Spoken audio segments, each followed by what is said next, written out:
پتوں پر لکھا ہوا قرآن مجید یہ ایک عجیب واقعہ ہے جس کو پیر طریقت حضرت مولانا پیر ذوالفقار احمد نقشبندی رحمۃ اللہ علیہ نے اپنی کتاب لاہور سے تبخاکی بخارا اور سمرقند صفحہ نمبر 88 پر لکھا ہے کہ ایک مرتبہ سمرقند کی ایک لائبریری ہم چلے گئے جس کی ڈائریکٹر ایک خاتون تھی۔ اس نے ہمیں کہا میرے پاس ایک خاص چیز رکھی ہے، آئیے آپ کو دکھاؤں۔ وہ ہمیں اپنے گھر میں لے گئی اور ایک بڑا بکس کھولا، اس کے اندر سے ایک دوسرا بکس نکالا۔ جب وہ کھولا تو اس کے اندر ایک بریف کیس تھا جس کے اندر ہر چیز کو کیمیکل وغیرہ لگا کر محفوظ کر دیا گیا تھا۔ جب اس نے بریف کیس کھولا تو اس کے اندر قرآن مجید کے چھوٹے چھوٹے نسخے رکھے ہوئے تھے۔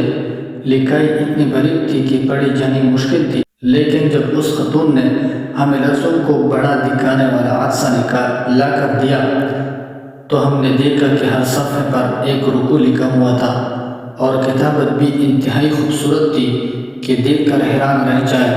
چند ایسے نسخے دیکھ کر بہت خوشی ہوئی۔ جب ڈائریکٹر نے دیکھا کہ ہم نے بڑے شوق سے قرآن مجید کے چھوٹے چھوٹے نسخوں کو دیکھا ہے تو وہ کہنے لگی اب میں آپ کو اصل چیز دکھاتی ہوں، وہ ہے پتوں پر لکھا ہوا قرآن مجید کا نسخہ جو کاغذ کی ایجاد سے پہلے کا لکھا ہوا ہے، مگر اس میں لطف اور مزے کی بات یہ ہے کہ پتوں کو اس طرح محفوظ کر دیا گیا ہے کہ وہ نہ تو پڑھتے ہیں اور نہ ہی ٹوٹتے ہیں۔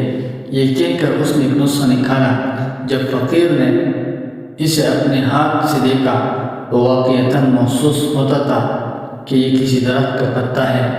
اس پتے کی رگیں پھیلی ہوئی نظر آ رہی تھی، ان پر ہاتھ سے قرآن مجید لکھا گیا تھا۔